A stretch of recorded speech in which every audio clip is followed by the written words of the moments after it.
बिस्मिल्लाहिर्रहमानिर्रहीम, अस्सलाम वालेकुम। वीनस स्पोर्ट्स के साथ आपका मेज़बान शहजादा मोइन हाजिर हैं। हम अपने प्रोग्राम में क्रिकेट, हॉकी, फुटबॉल और दीगर खेलों पर बात करते हैं और इसके साथ कोशिश करते हैं जो खेल ग्रास रूट लेवल पर खेले जाएं उसको अपने प्रोग्राम में डिस्कस करें।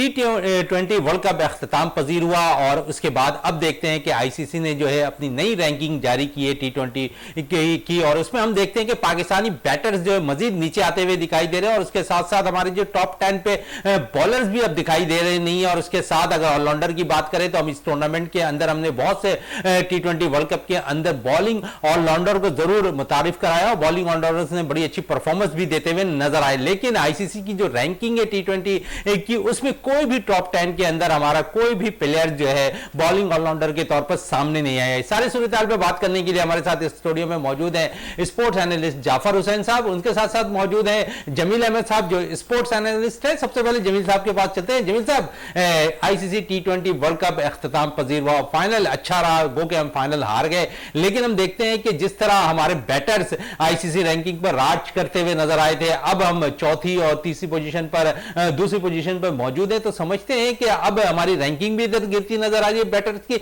दूसरी तरफ देखें तो हमारे ऑलराउंडर जो हम बहुत ज्यादा बॉलिंग ऑलराउंडर को अपने ऊपर लेकर आ रहे थे, ऊपर नंबरों पर खिला रहे थे, लेकिन उसका कोई फायदा हमें ICC रैंकिंग में होता हुआ नजर नहीं आया। फिर हमारे बॉलर्स टॉप 10 में मौजूद नहीं है, गो के अगर शहनशाह आफरीदी काफी अरसे से इंजर्ड रहे थे, उसके बाद टीम में शामिल हुए, लेकिन इतने अरसे के दौरान गैप में हमने देखा कोई भी हमारा कोई ऐसा बॉलर नहीं था जो T20 रैंकिंग टॉप 10 में शामिल हो। इस पे क्या कहेंगे? देखिए, ये जो ICC जो T20 वर्ल्ड कप हुआ ना, इस वर्ल्ड कप के अंदर आपके जो बैटर थे ना, उसमें रिजवान जो है एक उस पर नंबर 1 पे थे और बाबर आजम नंबर 3 पे थे। लेकिन उसी दौरान फिर ये हुआ कि बाबर आजम नंबर 2 पर आ गए और रिजवान नंबर 4 पर चले गए। सूर्य कुमार यादव जो है वो नंबर 1 पर आ गए। असल में देखिए, बात यह है कि इस वर्ल्ड कप के अंदर अगर आप कारकर्दगी उठाकर देखेंगे ना, तो सेमीफाइनल से पहले जो 5 मैच खेले थे उसमें तो इन दोनों की कारकर्दगी बहुत खराब थी। सेमीफाइनल के अंदर जो है इन्होंने मतलब थोड़ी बेहतर बैटिंग की और दोनों ने 50-50 रन की इनिंग्स खेली और इसकी वजह से हम न्यूजीलैंड से मैच भी जीत गए आसानी से। लेकिन फाइनल के अंदर फिर वही हुआ कि मतलब बहुत रिजवान जल्दी आउट हो गए और बाबर भी जो है वो 28 रन बनाकर आउट हो गए। तो रैंकिंग तो नीचे आनी थी। मैं असल में रैंकिंग जो है ना उसको मैं इतना वो नहीं करता हूँ, रैंकिंग नीचे आ जाए लेकिन टीम ऊपर चली जाए, ये ज्यादा मतलब मुनासिब बात है कि सरफराज के टाइम के अंदर हमारा जो है ना कोई प्लेयर क्या कहते हैं टॉप 10 में तो नहीं था, लेकिन हम जो है हमारी टीम नंबर 1 थी।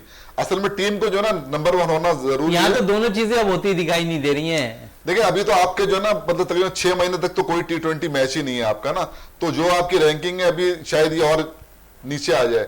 लेकिन जो जिस तरह की आपने देखें, ये अल्लाह ताला का शुक्र है कि अल्लाह ताला ने इज्जत दी और पाकिस्तान जो है वो वर्ल्ड कप के फाइनल में पहुंच गया।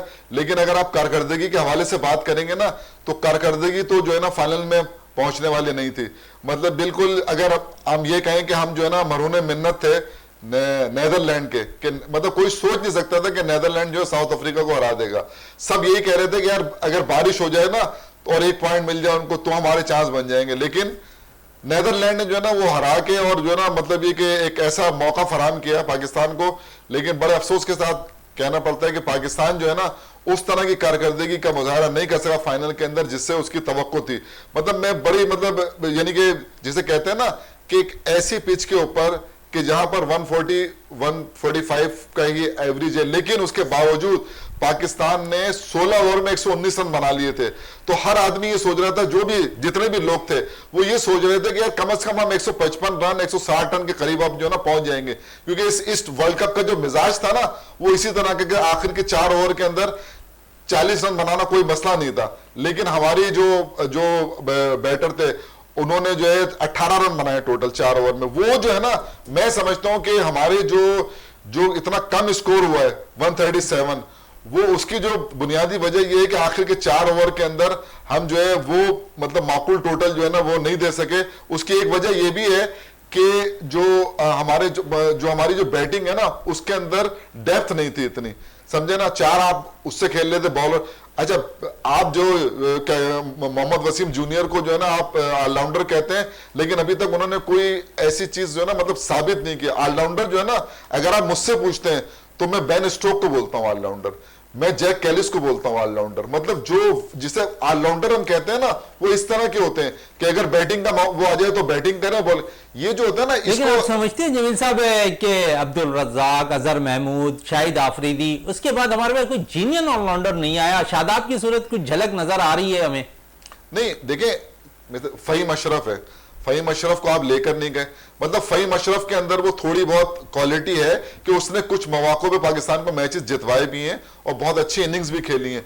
और मैं समझता हूं कि ऑस्ट्रेलिया के अंदर जो है ना, मतलब ये कि वो बड़ा कारामद होता है। T20 की बात हो रही है तो माजी में हम देखते हैं जिस तरह फहीम अशरफ का नाम ले रहे हैं, ऐसी अनवर अली हमारे पास थे, शायद हमने अनवर अली को भी जाया कर दिया या उस पर हमने मेहनत नहीं की उसके वीक पॉइंट पर। नहीं, हमने जाया किया है। मतलब अनवर अली के अलावा हमने बहुत सारे प्लेयर हैं ऐसे के जो हमने जाया किए हैं, एक एक दो मैच खिला के ना, मतलब ये कि वो मतलब उनको हमने फारिग। लेकिन असल में बात क्या है, सईद अजमल रिटायर हो गए ना, आज तक आपके पास ऑफ स्पिनर नहीं है, सही है ना। हालांकि आपके पास सकलन मुश्ताक वहां पर मौजूद है, लेकिन आप जब साजिद खान को लेकर आए तो आपने इतना बड़ा मजाक किया कि जब श्रीलंका आप जा रहे थे तो उसको यहां छोड़ के चले गए, क्या उसकी बॉलिंग एक्शन थी। मतलब इससे बड़ा क्या मजाक हो सकता है कि जो दो बॉलर आपको जितवा रहे हैं, मतलब नौमान अली और मतलब ये कि साजिद खान, जब वो आई टेस्ट सीरीज तो आप उसको यहां छोड़ के चले गए। मतलब ये तो आप अपनी टीम तो खुद खराब कर रहे हैं ना। मतलब हर मैच में अगर आप इस तरह दो तीन तब्दीलियां करेंगे, भाई टेस्ट सीरीज के अंदर जो है ना इंजरी हो तो अलग बात है, वरना एक आध कोई चेंज होता है और सेम टीम के साथ आदमी जाता है। लेकिन हमारे यहाँ जो है ना, हम जो है ना, हम वक्ती मतलब वो करते हैं, अपनी सीट बचाने का काम करते हैं। हम लॉन्ग टर्म कोई प्लानिंग नहीं करते। लॉन्ग टर्म हम प्लानिंग करते हुए नजर नहीं आते। जाफर साहब, क्या वजूहत है कि हम लॉन्ग टर्म जो है प्लानिंग करते नजर नहीं आते, जिसका हम आखिरी वक्त पर इस वर्ल्ड कप में भी हम देखते हैं कि हमने कोई तैयारी नहीं की। लास्ट वक्त में हमने न्यूजीलैंड में 3 मुल्क की सीरीज खेलना था तो वहां हमने थोड़ी बहुत तब्दीली की, शेकलिंग की और उसके बाद डायरेक्ट वर्ल्ड कप हम खेल रहे थे। देखिए, लॉन्ग टर्म प्लानिंग नहीं बल्कि शॉर्ट टर्म प्लानिंग भी नहीं होती। कोई प्लानिंग तो दिखाई नहीं देती। उसका रीज़न ये है कि जब सर पे पड़ती हो तो एकदम से फैसले होना शुरू हो जाते हैं। जिस तरह जमील भाई ने बिल्कुल सही कहा, जब मौका था, जब खिलाने का टाइम था, उस टाइम खिलाड़ियों को खिलाया नहीं गया, और जब हाथ से मौका निकल गया उस टाइम जो है ना आप याद करते हैं कि भाई वो प्लेयर रह गया, ये प्लेयर रह गया, फलाना। तो मनमानी और अपने मनपसंद प्लेयर्स को टीम में शामिल करना तो एक तो मजाक चल ही रहा है ना काफ़ी अरसे से। जिस तरह हम बात कर रहे थे कि भाई वर्ल्ड कप अगर हार जाती है पाकिस्तान टीम, उसके बाद क्या होगा, किस तरीके से जो है ना वो टीम के लिए, और कौन रिटायरमेंट देगा और कौन जो है ना अपनी जगह सीटें छोड़ेगा। आप देख लें कि टीम का जिस तरह भी हारी है, जिस तरह भी खेली है, जिस तरह भी फाइनल में पहुंची है, उसके बाद कुछ नहीं हुआ। जिस तरह आपको कहा गया था कि कुछ नहीं होगा, भाई इस टीम के और इस पीसीबी के लोगों का कोई चेंजेस नहीं आएगी। इवन ये कि हालांकि खुद ही रिटायरमेंट दे देनी चाहिए, खुद ही जो है ना अपने सिलेक्शन से जो है ना वो इस्तीफा दे देना चाहिए। मकसद ये है कि जो जेन्युइन लोग थे ना वो इस्तीफा देते हैं, और जो आपको मालूम है कि जो मैं कहता हूं कि जो पर्चीनुमा होते हैं वो कभी इस्तीफा नहीं देते। क्यों जमील भाई? बिल्कुल ऐसे ही बिल्कुल। क्या कहेंगे इस पे, इस्तीफे वाली बात पर? देखिए मैं आपको बताऊं, बात यह है कि जब वेस्ट इंडीज की टीम क्वालिफाई नहीं कर सकी तो उनके जो कोच हैं उन्होंने जाकर जो है ना फौरन जो है ना मतलब रिजाइन कर दिया कि जनाब ये जो ना, तो ये जो लोग होते हैं ना, जो जिनको पता है कि हम अपने मुल्क के लिए हम जो है ना जो मेरे जिम्मे वो थी, मेरी जिम्मेदारी थी, मैंने पूरी नहीं की तो उन्होंने रिजाइन कर दिया। इनका ये अगर ये मुल्क का सोचे ना तो रिजाइन करेंगे ना। पूरी दुनिया अगर ये बात कह रही है कि ये जो बाबर आजम और रिजवान मेकशिफ्ट ओपनर है, तो इनकी समझ में क्यों नहीं आ रहा? मतलब यार आप मतलब सोचें कि आप ये वर्ल्ड कप के बाद आप किस स्ट्राइक रेट पर खड़े हुए हैं और आपने खेलना जो है ना उसी नंबर। और मैं आपको एक बात बता दूं, रिजवान और बाबर आजम, ये मैं वो बात बता रहा हूं आपको कि जो आपको कम लोगों ने बताई होगी। ये अगर अपना नंबर छोड़ के नीचे आएंगे ना तो इनकी टीम में जगह नहीं बनेगी।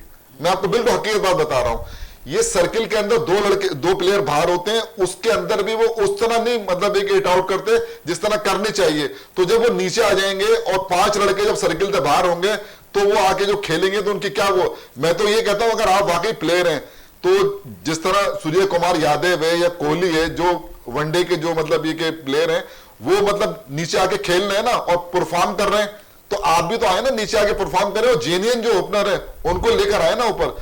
आपके पास रिप्लेसमेंट नहीं है। आप अगर अपनी बेंच स्ट्रेंथ देखेंगे ना तो आपको हैरत होगी कि आपकी बेंच स्ट्रेंथ पे है कौन। आसिफ अली, हैदर अली और खुशदिल शाह और हसनैन, ये यही बैठे थे ना आपकी बेंच स्टैंड के।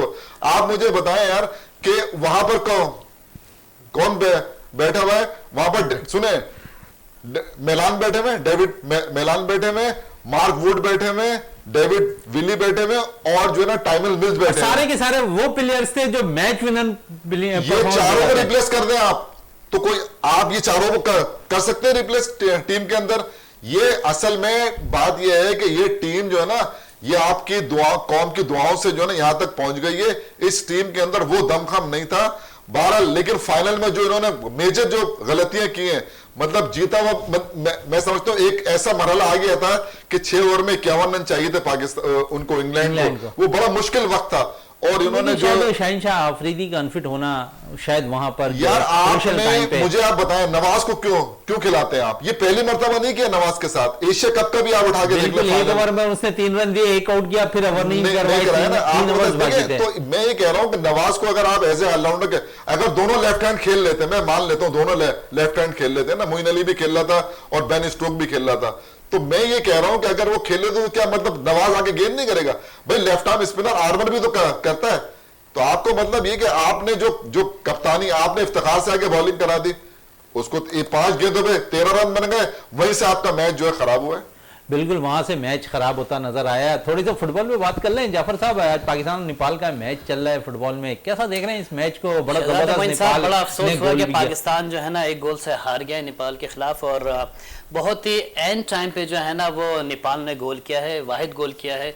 और जिस खिलाड़ी ने गोल किया है उसने पिछले 2 मैचेस में भी 2 गोल किए थे, तो इस गोल के साथ उसकी हैट्रिक हो गई और पाकिस्तान एक मरतबा फिर 0 पे रहा। कोई टीम का कोई मेंबर जो है ना वो गोल ना कर सका। इवन ये कि फुटबॉल मैच आपको पता है कि 2018 के बाद जो है ना अब ये हो रहा था नेपाल के साथ, और 4-5 साल के दौरान जो है ना टीम को अच्छा बना के, अच्छी तश्कील दे के बनाया जा सकता था, लेकिन बड़े फ्लॉस नजर आए इसमें। आपने जो कप्तान बनाया, आपने डेनमार्क के पाकिस्तानी निजात खिलाड़ी को जो है ना आपने कप्तान बना के भेजा। इवन जो पूरा मैच मैंने देखा उसमें कप्तान का कोई रोल मुझे दिखाई नहीं दिया, वो बिल्कुल ही बेबस थे। उनके पास अगर बॉल भी आ रही थी तो ऐसा लग रहा था जैसे कि वो बिल्कुल ही बहुत ही ज्यादा सीनियर है, जिनसे भागा भी नहीं जा रहा, जिनसे खेला भी नहीं जा रहा।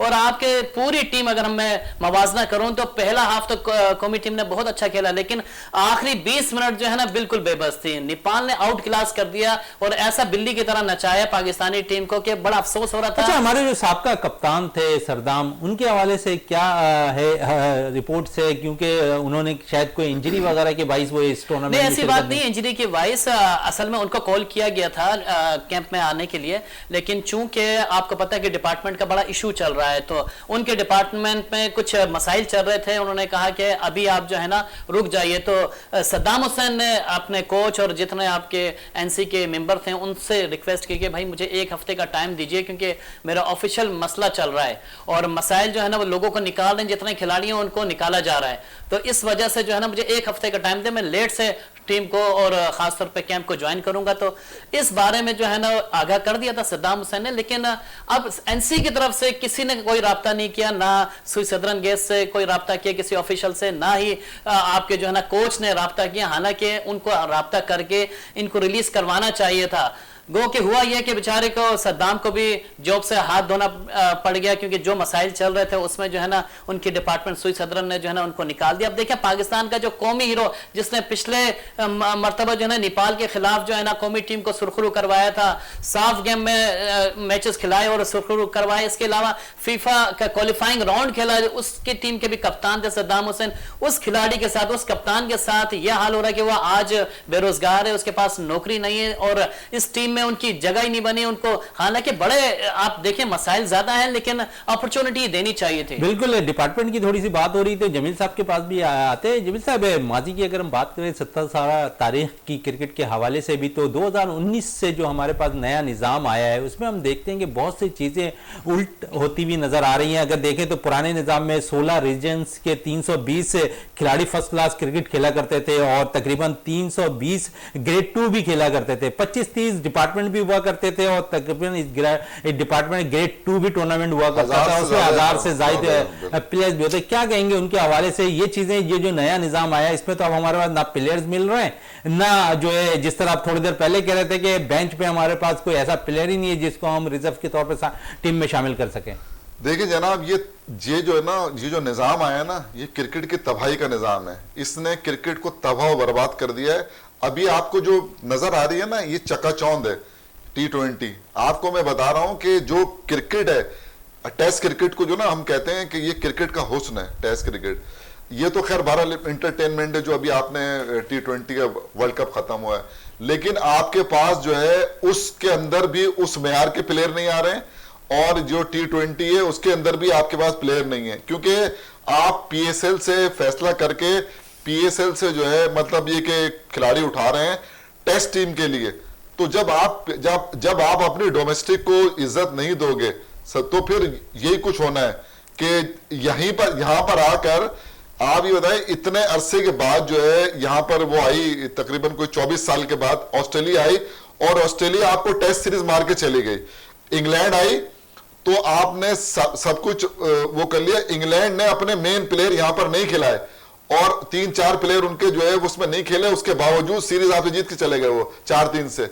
तो जब आप अपने होम ग्राउंड के ऊपर अपनी मर्जी की पिचेस बना के नहीं जीत पा रहे हैं, तो आप सोचिए कि जब ये टीम बाहर अभी ये गई थी ना, तो ये मैच हुआ है मेलबर्न में, सबने देख लिया क्या हाल हुआ है, समझे ना। बिल्कुल। लेकिन हम देखते हैं जो माजी में जो है 106 डिस्ट्रिक्ट में टूर्नामेंट हुआ करते थे, अब वो चीजें भी खत्म हो गई, अब तो कम से कम मैचेस हो रहे हैं। इसमें क्या कहेंगे? तो आपको ये पूरा एक प्रोग्राम करना पड़ेगा, 2 प्रोग्राम करना पड़ेगा। मैं बताता हूं आपको। देखें, ये जो वो थे ना पूरे जो डिस्ट्रिक्ट थे, पहले तो थे ये 90, फिर बाद में बढ़ गए ये डिस्ट्रिक्ट, कुछ 106 हो गए, 106 हो गए ना। अब 106 डिस्ट्रिक्ट के अंदर जो है बाकायदगी से 2 टूर्नामेंट कराना तो लाजमी था, मतलब हर उसको डिस्ट्रिक्ट को 2 टूर्नामेंट कराना, 2 टूर्नामेंट लाजमी थे, तो वो तो मतलब होते थे। अच्छा, हम जो थे ना, मतलब KCC जो थी वो अंडर 13 भी कराती थी अपना, अंडर 14, अंडर 16, अंडर 19, और वो हम उसके हर फॉर्मेट के हम चैंपियन थे। हमारी अंडर 19 चैंपियन, 16 चैंपियन, 19 चैंपियन।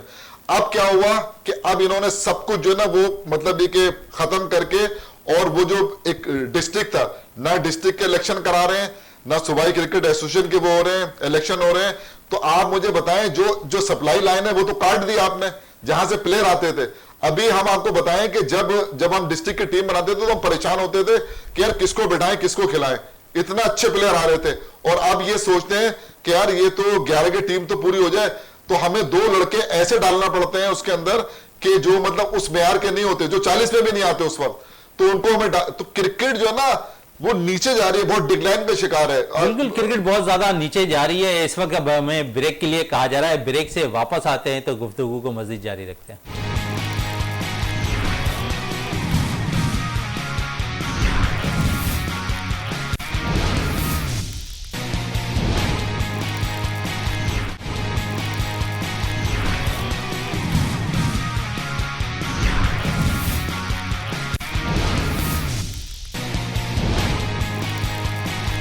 वक्फे से पहले बात हो रही थी डोमेस्टिक क्रिकेट के हवाले से, थोड़ी सी बात कर लें कराची के जो मुख्तलिफ स्कूल से, वहाँ बड़ा ज़बरदस्त स्पोर्ट्स फेस्टिवल इवेंट मुनक्किद हो रहा है। ऐसा ही अल्फ़ा एजुकेशन नेटवर्क पर भी जो है इख्तितामी तकरीब मुनक्किद हुई स्पोर्ट्स की, जहाँ पर हमने देखा इस टूर्नामेंट के अंदर तकरीबन जो है 6,500 से ज़ायद बच्चे इस टूर्नामेंट का हिस्सा बने, जो मुख्तलिफ गेम्स में हिस्सा ले रहे थे। इसमें हमने देखा कि तकरीबन जो है 54 स्कूल्स और 40 गेम्स इस टूर्नामेंट में मुनक्किद किए थे। हमने इसी हवाले से एक छोटा सा पैकेज तैयार किया, वो पैकेज हम आपको दिखाते हैं। में 54 तालीमी इदारों के दरमियान स्पोर्ट्स फेस्टिवल मुनक्किद किया गया। पहली पोजीशन अल्फा एजुकेशन नेटवर्क की रही। इवेंट में प्लेयर्स का जोश और खरोश उरूज पर रहा। कराची में होने वाले स्पोर्ट्स फेस्टिवल में 54 तालीमी इदारों के दरमियान दिलचस्प और सनसनीखेज मुकाबले हुए, जिसमें शरीक खिलाड़ी इंतहाई पुरजोश दिखाई दी। खवातीन प्लेयर्स का कहना था कि इस तरह के मुकाबले बहुत कम होते हैं। आज हम अल्फ़ा कॉलेज में आए हैं पार्टिसिपेट करने। हमारी कराची ग्रामर की स्कूल है, ओ लेवल और ए लेवल की लड़कियां आई हुई हैं, और अभी हमने एक मैच तो खेल लिया है और हमारा स्कोर था 8-0 माशाल्लाह, और मेरी टीम ने बहुत अच्छा खेला, और हमारा जो मैच था वो अल्फ़ा कॉलेज के साथ ही था, और उनकी भी लड़कियां, उन्होंने बहुत अच्छा खेला। और आप तो जानते ही होंगे कि लड़कियों की जो स्पोर्ट्स होती हैं उसमें तो बहुत कम पार्टिसिपेशन होती है, लेकिन यहाँ पर काफ़ी टीम्स आई हुई हैं और हमें बहुत मज़ा आ रहा है। और यहाँ पर काफ़ी ज़्यादा लोग भी आए हुए हैं और बहुत मज़ा आ रहा है। ये टूर्नामेंट बहुत अच्छा रहा। यहाँ का इंतज़ाम भी बहुत अच्छा था और सारे स्कूल यहाँ पर आए हुए हैं, दूसरे मुख्तलिफ स्कूल की टीमें आई हुई हैं और हम यहाँ पर नेटबॉल खेलने आए हैं अभी। स्पोर्ट्स फेस्टिवल में 40 मुख्तलिफ खेलों के मुकाबलों में मुख्तलिफ तालीमी इदारों के तकरीबन 6000 एथलीट्स शरीक हुए। इख्तितामी तकरीब के मेहमान खुसूसी पाकिस्तान सेलिंग फेडरेशन के जनरल सेक्रेटरी मोहम्मद अकरम तारिक ने इनामात तकसीम किए। 16 दिन तक जारी रहने वाले मुकाबलों में अल्फा एजुकेशन नेटवर्क की टीम ने 380 पॉइंट्स हासिल कर पहली पोजीशन हासिल की। शहजादा मोइन, वीनस टीवी। पैकेज आपने देखा, इस पे मजीद बात कर लेते हैं जाफर हुसैन से। जाफर हुसैन, कैसा देखते हैं कराची में? हम देखते हैं कि मुख्तलिफ जो स्कूल्स हैं कोविड के बाद जो है मुख्तलिफ एक्टिविटीज़ बहुत ज़्यादा होती हुई नज़र आ रही है, स्पोर्ट्स फेस्टिवल मुनक्किद होते हुए नज़र आ रहे हैं। ऐसा ही अल्फा एजुकेशन नेटवर्क पर भी जो है टूर्नामेंट मुनक्किद हुआ जिसमें 40 गेम्स से 54 स्कूल्स की टीमें मुख्तलिफ शिरकत कर रही थी। 6500 से ज़ायद जो है एथलीट्स इस टूर्नामेंट का हिस्सा थे। इख्तितामी तकरीब भी बड़ी ज़बरदस्त हुई। इसकी क्या कहेंगे इस इवेंट के हवाले से? देखिए, बच्चों में बड़ा जोश व खरोश था और ख़ास तौर पे इस तरह के इवेंट्स के लिए ये तमाम स्कूल वाले इंतज़ार करते हैं कि इतना फेयर टूर्नामेंट हुआ जिसमें मुकाबले भी अच्छे हुए और 54 स्कूलों के दरमियान 40 गेम्स का करवाना आसान बात नहीं होती है, बड़ा मुश्किल होता है मुंतज़मीन के लिए सब बच्चों को इकट्ठा करना। और मुख्तलिफ कैटेगरीज में, यानी कि अंडर 13 हो गई, अंडर 16 हो गए, अंडर 19 हो गई, अंडर 17 हो गई, इन सब बच्चों को लेके ग्राउंड में लेके जाना, हर तरह के मुकाबले करवाना मुश्किल टारगेट था, लेकिन बहुत अच्छा अचीव किया। अल्फा एजुकेशन नेटवर्क के जितने मुंतज़मीन हैं और ख़ासतौर पर जो स्पोर्ट्स के कोऑर्डिनेटर हैं माजिद रसूल साहब और नजमा फरहाना साहबा, इन सब ने मिलकर जो है ना जिस तरह इस स्पोर्ट्स को लेके लोग चले हैं, नो डाउट बहुत अच्छा। और ये 5वां इवेंट था, इससे पहले भी हर साल ये लोग इवेंट करवाते हैं, लेकिन इस तरह के मुकाबलों में जब आपके दूसरे मुख्तलिफ स्कूल आते हैं ना, जिस तरह सिटी स्कूल हो गए, आपके बीकन हाउस हो गए और ग्रामर स्कूल हो गए, हबीब स्कूल, ये तमाम जो बड़े स्कूल हैं पाकिस्तान के और खासतौर पर कराची के, वो तमाम स्कूल के जितने एथलीट थे उन सब ने शिरकत की थी। एक बड़े अच्छे मुकाबले हुए जो कि सिर्फ क्रिकेट की मैं अगर बात करूं तो क्रिकेट में बड़े इन्होंने खासतौर पे ग्राउंड लेके मुख्तलिफ ग्राउंड्स पे जो है ना अपने मैचेस करवाए और उसमें भी आउट क्लास किया। और अल्फा एजुकेशन की खास बात यह है कि जितने भी नेटवर्क में जितने इनके स्कूल हैं उसमें तमाम क्वालिफाइड कोचेज इन्होंने रखे हुए हैं। मेरे ख्याल में कोई 30 से 35 क्वालिफाइड कोचेज हैं और ये एक स्कूल है, एक नेटवर्क में होना एक बड़ी बात है। क्यों? अच्छा, बिल्कुल जाफर साहब, कोचेस की बात की तो जमील साहब के पास ही चलते हैं, माजी के हवाले से बात करते हैं। जमील साहब, देखते हैं अब के माजी में भी कोचेस के जो है लेवल हुआ करते थे, कोर्सेज हुआ करते थे 1 2 3 4, लेकिन अब हम देखते हैं कि ये सारी चीजें ये भी खत्म होती दिखाई दे रही हैं क्योंकि उससे हमें बहुत अच्छे कोचेस भी मिल जाया करते थे। कोचेस तो जो भी अब लगाए गए वो तो दोस्तियां, यारियां, गैर मुल्की भी लाकर आपने सामने रख दिए यार। कुछ भी मतलब ये कि वो जब गैर मुल्की आपने मिकी आर्थर को लगाया था, आपकी टीम खड़ी हो गई थी, सही है ना। आप वो दौर देख लें सारे उठा के, बॉब वुलमर का दौर देख लें, खड़ी हो गई, और मिकी आर्थर का, जो लोग जो है ना, देखिए ये लोग होते हैं बिल्कुल असूलों पे काम करते हैं, न्यूट्रल मतलब होते हैं, और जो है ना जो इनको प्लेयर अच्छा लगता है। ये जो आपकी आज टीम में ये जो इतने तशादियाने बजा रहे हैं ना, ये उन्हीं के बनाए हुए प्लेयर हैं। ये बताएं 2000 ये बिल्कुल मोहम्मद यूसुफ की बात कर लें, सकलैन मुश्ताक की बात कर लें, बिल्कुल यही वो लोग थे उस वक्त टीम का हिस्सा थे। मैं आपको बता रहा हूं, ये जो आप 2018 से अब तक ये बताएं कि इन्होंने क्या किया, इन्होंने क्या प्लेयर इन्होंने जो है ना जो प्रोड्यूस किए ना, ये उसी दौर के बनाए हुए प्लेयर है ना। अगर आप देखते हैं तो एक अब्दुल्ला शफीक आ गया ना, बाकी आप चाहे किसी को उठा लें, इमाम को उठा लें, चाहे वो आप जो है अजहर अली को उठा लें, बाबर को उठा लें, रिजवान, जो भी हैं जितने भी प्लेयर हैं, ये उसी दौर के अंदर बने और उसी दौर के अंदर आपकी टीम खड़ी हुई। आप जो है मतलब उस दौर के अंदर आप किस मकाम पे थे और आज किस मकाम पर हैं। आप जो है ना दूसरों के मरूने मन्नत फाइनल में पहुंच के और जिस तरह की खराब कारकर्दगी दिखा के आप आगे, इनको पता था कि शहनशाह अफरीदी जो है वो मतलब जो है ना 100% फिट नहीं है। आपने इतना बड़ा नुकसान किया इस मुल्क का, आप सोच भी नहीं सकते हैं। अब शहनशाह अफरीदी ना सिर्फ ये कि ये दोनों अगर सर्जरी होती है तो 6 महीने के लिए गया वो, तो आप ये समझ लें कि मतलब आप एक मैच के लिए आपका मार्क वुड को उन्होंने नहीं खिलाया। मैं आप बताऊं, वो लोग अगर 80% भी फिट होता है ना, एक दिन पहले पूरे सब ने खबर दी कि कल मार्क वुड फाइनल में खेल रहे हैं, लेकिन मैंने 80% वो फिट भी थे। मैंने ये कहा था कि ये सुबह जो है ना, ये इनका फिटनेस टेस्ट होगा, अगर ये क्लियर करेंगे तो ये खेलेंगे।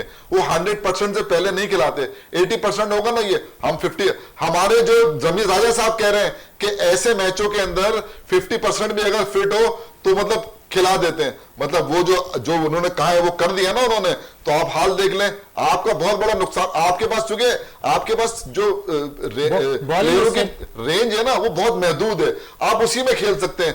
अब आप इधर से उधर से घुमा फिरा के ना क्या करेंगे, शाहनवाज दानी को खिला देंगे, मोहम्मद हसनैन को खिला देंगे, हसनैन को अगर आप खिला देते हो उस पिच के ऊपर, तो मैं कहता हूं देखिए वहां उसने बिग बैश भी खेली हुई है, तो आपको ज्यादा मतलब फायदा। मैं कहता हूं 145 148 की स्पीड से वो बॉल करता है। शाहिनशाह आफरीदी तो अच्छा कोई नहीं है, ठीक है ना, मैं मानता हूं इस बात को, लेकिन अगर वो फिट नहीं है और पाकिस्तान को नुकसान हो रहा है उसको खिलाने से, तो बेहतर था कि आप हसनैन को खिला देते, समझे ना। जो 2 देखिए, आप जब आपका मैच फंसा और आप उसको लेकर आए तो वो अपने 2 ओवर नहीं कर सका, उसकी वजह से उनको स्कोर करने में, हालांकि यानी जो नॉट आउट गए है ना बेन स्टोक, उसके बल्ले पे गेंद नहीं लग रही थी, 3 गेंदें उसके बल्ले पे नहीं लग रही थी। ऐसा मतलब ये कि ये लो, लेकिन क्या हुआ फिर कि एक तो ये कि कप्तानी जो है ना बड़ा फर्क है, मतलब इतना जमीन आसमान का जिसे कहते हैं ना वो फर्क है।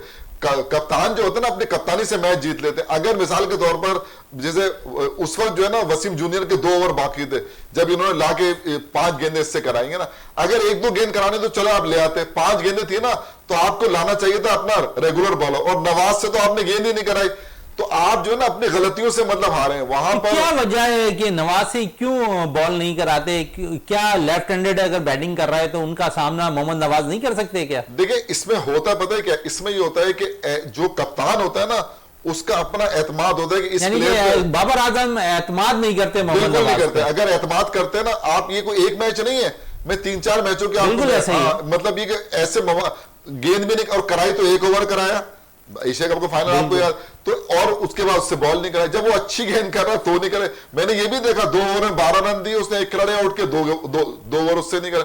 अगर आप सोच के करेंगे ना भाई, जो अच्छा कर रहे हैं ना उससे आप करा लो, कंप्लीट करा लो। अब आपने सोच लिया कि नहीं मैंने अपने जो 4 फास्ट बॉलर खिला रहा हूं, 16 ओवर मैंने उनसे ही कराने, तो फिर आपकी शादाब ने तो करने ही करना है, तो फिर उसका नंबर कहां से आएगा। तो ये सारी चीजें हैं। मान लीजिए ये जो कप्तान की जो पसंद नापसंद और जो एतमाद होता है प्लेयर के ऊपर, अब उसका हमें तो लगता है कि नवाज के ऊपर जो है ना बाबर आजम का एतमाद नहीं था, तो ज्यादा एतमाद उनका जो है इफ्तिखार पे था। और जब इफ्तिखार को इन्होंने मतलब बॉलिंग दी है, उसके बाद जो हाल हुआ है 13 रन 5 गेंदों में बनने के बाद जो है प्रेशर उन पे से रिलीज हुआ है और वो फिर आसानी से। अच्छा जमील साहब, अब इंग्लैंड और न्यूजीलैंड के खिलाफ हमने जो है होम सीरीज खेलनी है, समझते हैं कि 2 से 4 जो हमारे बैटर्स हैं जो डोमेस्टिक में परफॉर्म कर रहे हैं उन्हें चांस देना चाहिए? अब कैसे देंगे भाई, जब अजहर अली जगह छोड़ेंगे तो आप चांस देंगे ना। आपको मैं एक मिसाल देता हूँ, श्रीलंका आप गए खेलने के लिए, आपने पहले मैच के अंदर जो है फवाद आलम को बिठा दिया आपने जो ना, और आपने किसके लिए सलमान अली आगा को खिला दिया, यही हुआ था ना। दूसरा हार गए आप टेस्ट मैच, दूसरा टेस्ट मैच आया, आपने क्या किया, आपने उस मैच में कुछ सोच नहीं रहा था, इन्होंने अजहर अली को बिठा दिया और फवाद आलम को खिलाया। और आपने पहले मैच के अंदर जो रेगुलर आपका स्पिनर था नोमान अली, उसको बिठा के नवाज को खिलाया आपने। फिर दूसरे टेस्ट के अंदर आपने नोमान अली को खिलाया और फवाद को खिलाया। वो टेस्ट पाकिस्तान फिर जो है ना वो जीत गया था, तो जिसमें 160 रन जो है ना अब्दुल्ला शफीक ने किए थे। तो मतलब इस तरह के, अच्छा अब जो आप ये बात कर रहे हैं, देखें नए लड़के जो है ना, नए लड़कों के अंदर हुरैरा जो है ना वो 2 साल से वो कर रहा है, परफॉर्म कर रहा है। मीर हमजा कर रहा है, मीर हमजा को तो इनको खिला देना चाहिए। मैं 10 दफा बोल के जा चुका इस प्रोग्राम के अंदर आपके कि मीर हमजा के अब मिसाल शाहिनशाह आफरीदी अनफिट हुए ना, तो आप क्यों नहीं इसको मतलब ये के तलब कर रहे?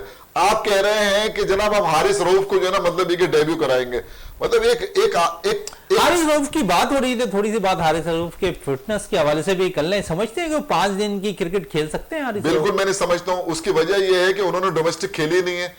जब तक कोई डोमेस्टिक नहीं खेलेंगे, इसमें टेस्ट के अंदर आपको 2 ओवर का स्पेल नहीं करना है, आपको 10-10 ओवर के स्पेल करने हैं। तो आप किस तरह मतलब जो एक आदमी, हाँ मीर हमजा ने डोमेस्टिक खेली है, वो डोमेस्टिक खेल रहा है, लंबे लंबे स्पेल कर रहा है, उस पर आप वो कर देते हैं। मतलब ये मेरे देखे इसको खिलाना ना मेरे मतलब ये के मुताबिक अहमकाना फैसला होगा। आप ये मत देखेंगे 148 कर रहा है, 146 कर रहा है, 140। लेकिन पाकिस्तान की विकेटें क्या सपोर्ट करेंगे 148 150 के? ऑस्ट्रेलिया की आपने देख लेना, ऑस्ट्रेलिया की वो आई थी तो क्या हुआ था यहाँ पर हाल, मतलब इन्होंने ऐसे अपने हारिस रऊफ को भी खिलाकर समझ ले उनको भी फिटनेस मसाइल में 2-4 कर देना मुझे है। ये ना जो देखे जो ये अभी आप देखें जो प्लेयर इनके खेले ना इंग्लैंड के, ये T20 के प्लेयर थे ना, अब आपको जो है ना क्या नजर आएगा, जिमी एंडरसन नजर आएंगे आपको, टेस्ट टीम के लिहाज से वो प्लेयर ओवरटन नजर आएंगे, मतलब जो प्लेयर वहां पर वो कर दो, रॉबिन्सन नजर आएंगे आपको, जो प्लेयर वहां पर है ना वो उनको मतलब हमारे ये नहीं, हमारे ये यार ये कुछ नहीं है तो यार चलो यार ये वो अच्छी गेंद कर रहा है ना, ये 140 पे इसको खिला, ये तरीकेकार गलत है। जो डोमेस्टिक से जो सिस्टम से आ रहा है, अगर डोमेस्टिक से कोई प्लेयर अगर आ रहा है ना, मिसाल के तौर पर जैसे हुरैरा आ रहा है, ठीक है ना, मैं कहता हूं आप उसको चांस दें, सही है ना, वो लड़का है, तैयब लड़का है, वो लड़का आ रहा है, क्या कहते हैं वो अच्छा वो कर रहा है। इस वक्त उस्मान सलाउद्दीन तो पुराना खिलाड़ी है और वो मतलब एक टेस्ट भी खेल चुका है वो इंग्लैंड के अंदर, सरफराज की कप्तानी के अंदर वो पुराना, लेकिन जो लड़के आ रहे हैं, सरफराज अहमद की वापसी नजर आ रही कहीं पर आपको? यार होनी चाहिए, सरफराज की वापसी होनी चाहिए, लेकिन जो हमारे यहाँ जो ऊपर लोग बैठे हुए ना, ये अपनी पसंद और नापसंद की वजह से सरफराज को निकला रहे, और अब सुनने में ये आ रहा है कि वो हसीबुल्लाह जो लड़का है उसको शायद ये लोग जो है ना मतलब ये कि इसमें मौका देना चाह रहे हैं। लेकिन मैं ये समझता हूं कि इंग्लैंड की टीम जो है ना बहुत मजबूत टीम है और हमें जो है ना अपने सीनियर्स के साथ जाना पड़ेगा, सीनियर्स के साथ जाना चाहिए। जाफर हुसैन से भी बात कर लेते हैं इसी हवाले से। जाफर साहब क्या कहेंगे, होम सीरीज है हमारी इंग्लैंड न्यूजीलैंड के खिलाफ, जहां पर हमारी परफॉर्मेंस तो गो के अगर देखें तो वर्ल्ड कप में अच्छी रही है, बहुत से जो लोग हैं वो कहते नजर आ रहे हैं कि इस टीम ने अच्छा परफॉर्म नहीं किया, लेकिन दूसरी तरफ देखें हमने फाइनल जरूर खेला है। किसी भी दुनिया की किसी भी मुल्क का वर्ल्ड कप में फाइनल खेलना एक अच्छी अलामत होती है कि उनके प्लेयर्स अच्छे होते हैं, लेकिन हम देखते हैं जो होम सीरीज है, होम सीरीज में समझते हैं हमें टेस्ट मैच और वनडे खेलने हैं भी न्यूजीलैंड और इंग्लैंड के खिलाफ, तो इसमें नौजवान खिलाड़ियों को थोड़ा सा चांस भी देना चाहिए ताकि वो भी ग्रूम हो सके। देखिए मैं तो ये समझता हूँ कि तीनों फॉर्मेट की टीम अलग होनी चाहिए,